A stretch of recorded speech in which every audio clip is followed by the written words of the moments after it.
Alright, this is the last possible place in this godforsaken world where I can get this damn milk for Piam. I am so tired.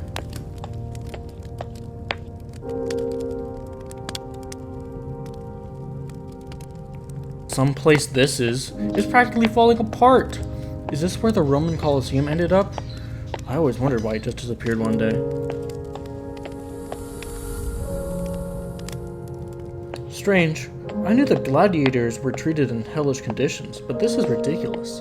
Hello? Is anyone there? Oof! What the? Who are you? Wait a second, is that what I think it is? You better give me that. Finally! After all the torment and torture, I have it! Oop, time to go.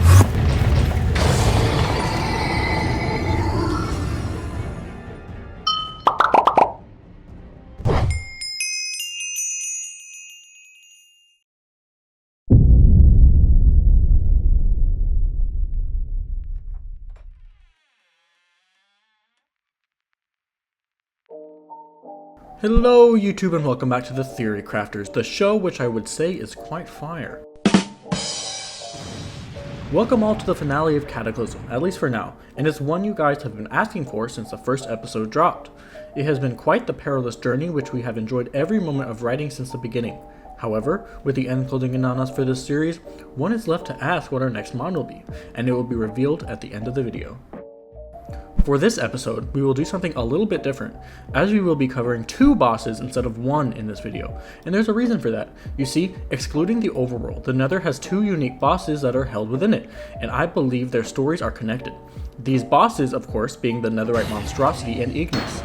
I believe these were actually the first bosses to be added to the mod, and would have been updated a bit since their initial release, primarily the Netherite Monstrosity. Stay tuned as we try to explain away these otherworldly creatures. However, before we begin, I would like to thank each and every one of you all for sticking with us on our channel. It is immensely satisfying to see that there is an audience for discussing the lore of Minecraft mods, and our team, now 3 editors strong, are excited to continue. So if you like this sort of content and aren't already subscribed, consider subscribing. Be sure to suit up for this video, the temperature is about to skyrocket.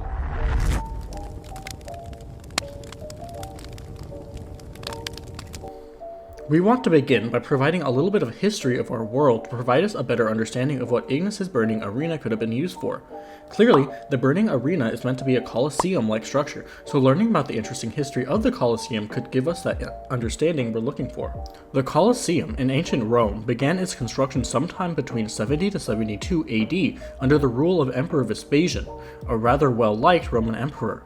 The emperor chose a symbolic approach to the placement of the structure, as a lot of land where the Colosseum sits today used to be Emperor Nero's private lake, a tyrant who ruled the Roman Empire with an iron fist.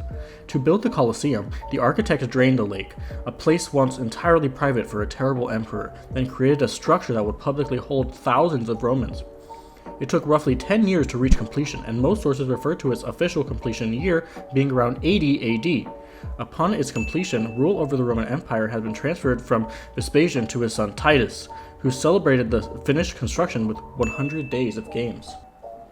These games in the Colosseum were often gladiatorial fights, battles between men and beasts, as well as a place to view public executions. According to the Colosseum's official website, the Colosseum was sometimes even flooded with water to simulate naval battles. Some people even believe the Colosseum was a place where Christian martyrdoms took place, but this claim has yet to be proven with conclusive evidence. Needless to say, the Colosseum was simply a part of day-to-day life as a citizen of the Roman Empire. In most modern media, gladiators are often portrayed as being slaves, or at least the Roman equivalent of slaves. Within the Roman Empire, gladiators were often part of the infame class, usually people who were convicted of a crime or as a member of a race of people the few Romans didn't like. Upon becoming a gladiator and their rights gone, gladiators became the sole property of their new owners. So what does this say about Ignis? Could he have been a slave? Keep this in mind as we dive deeper into the story of this video.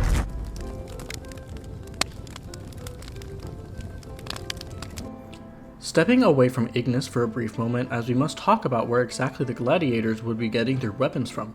Weapons, shields, and other tools were all created by a blacksmith, one who uses fire and lava to forge weapons of iron. Forgery, or blacksmithing, has been around since the last few thousand years of a BC timescale. The process of smithing a tool would require immense heat to melt the iron into a more malleable and tangible form, so that the blacksmith could hammer in a shape on an anvil. Once the desired form was accomplished, blacksmiths allowed the iron tools to cool, usually through use of cauldrons filled with water. Of course, the blacksmith profession was much more adaptable than simply creating tools and weapons.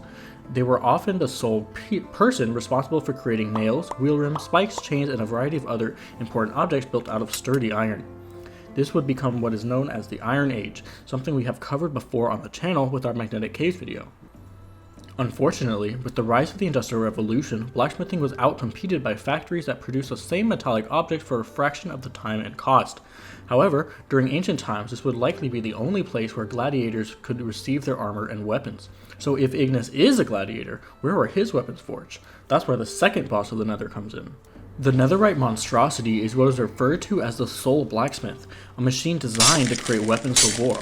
Hold on, a machine? Aren't we talking about ancient times here? Well, yes, a lot of the inspiration for the Burning Arena and Soulforge are rooted in ancient history, but it wouldn't be too egregious to assume that the civilization in the Nether evolved at an incredibly fast pace. Do you remember, in our first video ever on the Primordial Caves, we came to the conclusion that time in the Nether moves differently? If you don't remember how or why, I will play the clip here. The Nether in Minecraft experiences different physics as the overworld does, where 1 block in the Nether is 8 blocks in the overworld. Someone traveling in the Nether is going significantly faster, more specifically 8 times as fast through time than someone traveling the same distance in the overworld. In this chart, it is clear that if both worlds experience the same time periods, the Nether will go through the time periods quite a bit faster than the overworld does. And because of this speed increase, there is a potential moment in time where the Minecraft overworld is still in the Mesozoic period, home of the Triassic, Jurassic, and Cretaceous, while the Nether is in what we would perceive as modern times. We could use this same logic here, as the technology of the Nether must have evolved incredibly quickly. There could also be room here to believe that in life, Ignis must have received his gladiatorial weapons from a living blacksmith, and in his death, he received his gladiatorial weapons from the mechanical blacksmith. Confused yet? Don't worry, I'm a bit too. You see, Ignis isn't exactly a living entity, he is a spirit, an apparition that somehow is brought back in all his hatred and anger when the time comes.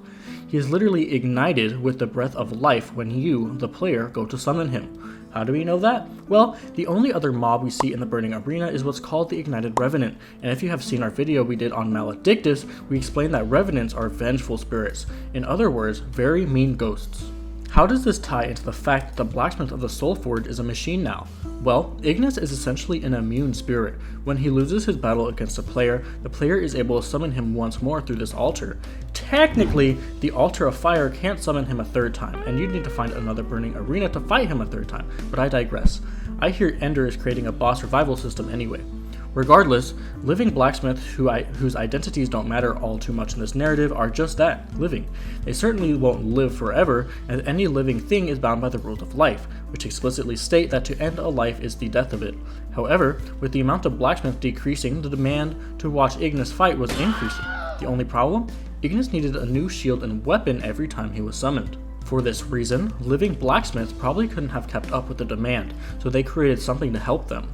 Something that doesn't tire out, something mechanical, and thus, the netherite monstrosity was born.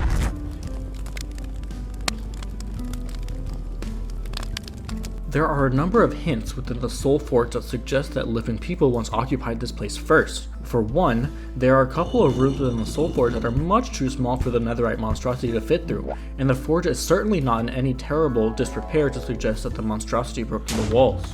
Take a look at this room. This is a room full of cauldrons, dripstone, and of course anvils and blast furnaces. What's interesting about this room is that it is actually showcasing the mechanic of renewable lava in Minecraft. By placing a lava source block on top of a block with a pointed dripstone hanging from it, lava will drip through the dripstone and fill up a cauldron below it. Even though the nether is chocked full of lava, having an easily renewable source of such would save a lot of time than walking down to the lava ocean banks and bucketing it themselves. Another thing of note here is that every block in this room is intended for normal sized people. people to use. There is no way that the netherite monstrosity would have the dexterity to bucket lava from cauldrons, or to even use a blast furnace the size that we see today. The Soul Forge would also be used as an intense mining operation, especially for gold. Within the designs of nearly every Cataclysm mob that relates to the nether, we always see at least one hint of gold in everything. We see it as a trim for both the designs of the netherite monstrosity and Ignis, as well as on the design of their respective weapons and tools. The Infernal Forge, the preferred tool of the netherite monstrosity, has a golden accent on it. The Incinerator and Bulwark of Flame, which are the sword and shield of Ignis, also have an intense fixation on gold. Even in the burning arena itself, there are raw gold blocks at the top of each of the 4 primary towers of the burning arena. The Soul Forge, of course, was the headquarters of all gold mining operations, and there is plenty of evidence of it within the Soul Forge itself. Throughout the structure, there is an incredible number of mine carts stationed around the building, all showcasing gilded blackstone within their carriages. It is even possible that before the Soul Forge had even created the netherite monstrosity, it was only a mining operation, and upon discovering the use of pairing gold with netherite scraps to form netherite ingots, created the netherite monstrosity born from fire and flames. There is also the suggestion of damaged nether portals within the Soul Forge. Their use remains unclear, but it could be possible that the original living builders of the structure traveled to and from the overworld, potentially bearing more gold or other materials. When the builders completed the construction of the netherite monstrosity, they might have designed it to be so efficient at its job that it would ultimately replace them. You see, there are no builders left or even any sort of henchmen within the Soul Forge. This is odd, as nearly every other Cataclysm structure has some form of minions that are found within their halls, acting as a sort of preview of what is to come. The Leviathan has the Enderlings, the Harbinger has the Watchers and Prowlers, the Ancient Remnants has its Cobbletons, Maledictus had his Groggers, Ignis has the Ignited Revenant, and even the Ender Guardian has the Ender Golem. The only boss missing from this list is the netherite monstrosity, but it sits alone in the center of the Soul Forge. I believe that the original builders abandoned the netherite monstrosity as they might have seen that their work there was done, and since the netherite monstrosity became self-sustaining, there was no reason to stay there. They could have also simply died, and with no need to pass their knowledge on, their work died with them. Truth is, we don't know where the original builders for the Soul Forge went, or if they're even still around. We know that the netherite monstrosity became a blacksmith itself, as once slain, the monstrosity drops its Infernal Forge, a great hammer it uses for smithing. Also upon defeat, the netherite monstrosity drops one of its horns, and a number of its lava power cells, suggesting that it is infinitely powered by lava cells within its body, easily replaced if needed. Something must have happened between when the builders left and the modern day that made the monstrosity sit idle, awaiting activation. It is infinitely powered by the environment around it, isn't it? But what was it? I think the answer might lie in Ignis' story.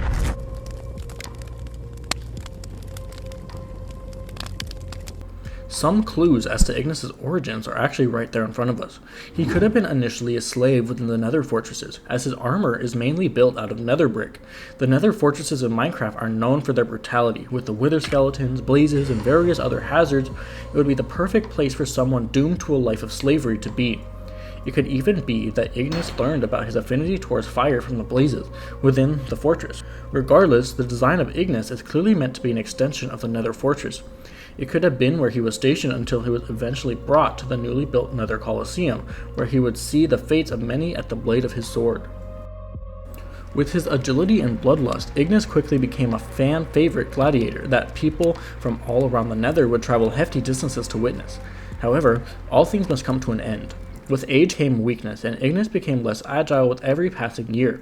Roman gladiators only were expected to live till their mid-20s or early 30s, if they were lucky. And more often than not, most of their lives were of course cut short given the nature of the sport. In an environment like the Nether, it wouldn't be too hard to believe that this life expectancy could be substantially shorter, with some of the oldest gladiators being in their early 20s.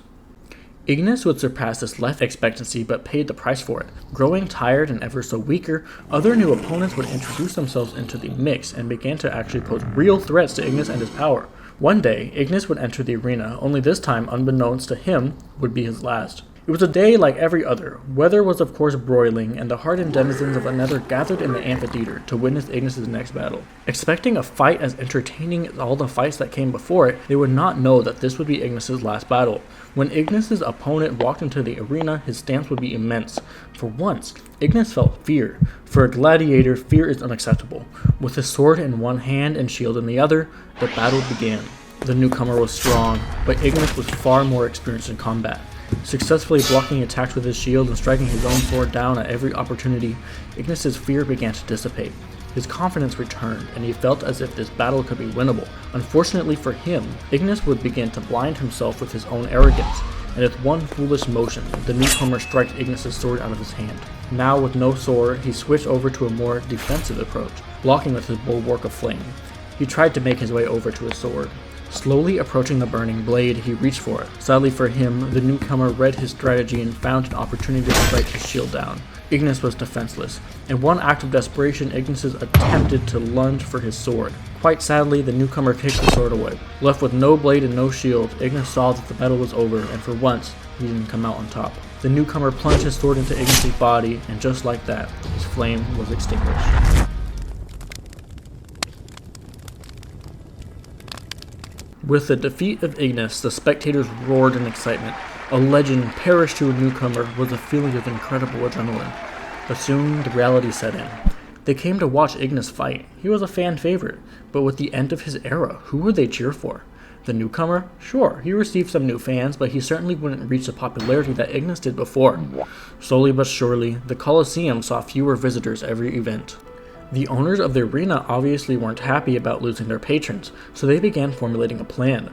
If Ignis was so popular, what if he could be brought back to fight one more time? Of course, creating life would be difficult, but it is certainly possible within the world of Minecraft. Evokers, for example, can create life as evident within the Ravagers, Vexes, and even the Eternal Undying. Knowing of one place where they can find another portal, the owners set off to find the Soul Forge. When they arrived, they were greeted by the netherite monstrosity, still working on weapons for Ignis' next fight.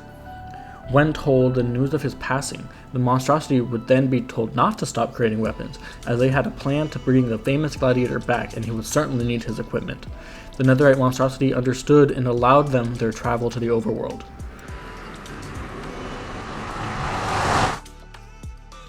When exiting from the immense heat of the nether, they were pleased to exit to a place and time where the weather was beautiful, a forest covered in a thick canopy, leaving little light to pass through. They were in a dark forest. From legends told by brave souls who passed through the overworld, they remembered tales of great mansions hidden within the trees, mansions that, if found, would hold the secrets of overcoming death. Guided by the stuff of legends, the travelers walked further into the forest. After plenty of traveling, they would eventually stumble across a woodland mansion, a structure shrouded in the nearly impassable leaves of the dark forest. Speaking with the Illagers that called that place their home, they came to an agreement, and the Illagers granted them the knowledge of overcoming death. With this newfound technology, they traveled back to the Nether and developed a piece of technology called the Altar of Fire. The altar was then lit, with the burning ashes crafted from the dying embers that Ignis had dropped when he was slain. When lit, symbols from around the altar formed, and Ignis' gladiatorial cry was heard. The altar was engulfed by a flurry of fire and flames, and the gladiator jumped out of the altar. His legs were replaced by a fire that kept him afloat, adding to his appearance as a specter. On his first battle back as a ghost, his audience returned to cheer him on. He once again faced a newcomer who ended his life to begin with. This time, the battle went much the same and Ignis was already going to lose again. However, he wouldn't let the newcomer best him in battle once more. So as he grew weaker and he began to draw soul energy from the crowd and took on a blue soul fire coloration. For the audience, this was unexpected and panic quickly spread throughout the burning arena. Once all of his soul energy was infused within Ignis' ghostly body, he grew much stronger and was able to defeat the newcomer. While this was certainly a glorious victory for Ignis, the crowd, exhausted of its souls, were forced to leave. Seeing this, the owner would take measures to ensure the safety of their guests and place soul lanterns and fires throughout the arena to provide Ignis with his power once again without hurting the crowd. We actually see this with the top of the arena being primarily soul fire and the hundreds of soul lanterns that hang from the ceiling. New warriors would come and go. Some would win against Ignis, but most would lose. Years passed, and the tradition of the Nether gladiator fights were beginning to fizzle out. The spectacles drew in fewer crowds, and eventually the arena would be abandoned. Ignis would have his final battle that he would lose and be trapped within the Altar of Fire until he is awakened by burning ashes once again. The netherite monstrosity would stop receiving requests to create weapons and tools for each new Ignis that would pop out of the altar, and would soon go into a hibernating state, which we still see today. Once any person got close to the monstrosity, it would activate, expecting to create weapons. However, today, if you are someone it doesn't recognize, it would meet them with violence and hostility. Years passed, and the Nether was an ever-changing landscape, and unfortunately, the burning arena and Soulforge would fall into further disrepair. It is why when you defeat Ignis, you receive the advancement, the Extinguished Flame, showing that the glory days of gladiatorial combat is all but gone, a candle with no wick. As for the netherite monstrosity, once it is defeated, you are granted with the advancement, the Broken Nether's War Machine, which indicates that it played a part in creating weapons of war for gladiatorial combat.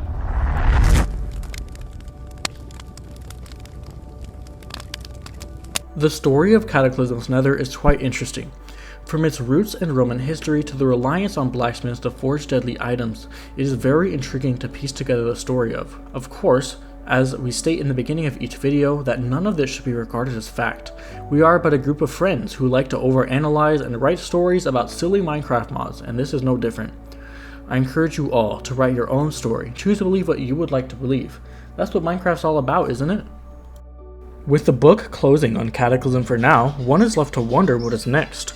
Well, the next video we do on a mod will be a one-off video covering the mod that Mr. Beast himself commissioned for $50,000.